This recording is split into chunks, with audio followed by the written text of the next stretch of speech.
Hi guys, in this video I'm going to be showing you how to set your Stich settings on TikTok, so let's get started.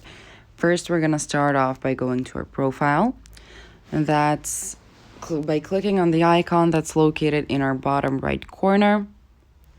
Next we're going to select the three stripes in our top right corner. Here we're going to select settings and privacy, that's the third option.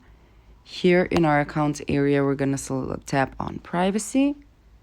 Now I'm going to scroll down a little, even if you don't have to. As you can see, below Duet, we have Stich, and it's automatically default set it to everyone. So for example, we don't want everyone to stitch with our videos.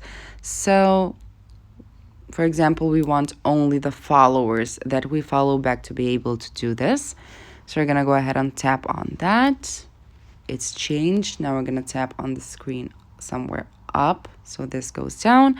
As you can see, Stich is no longer set to everyone. It's to followers that follow you back.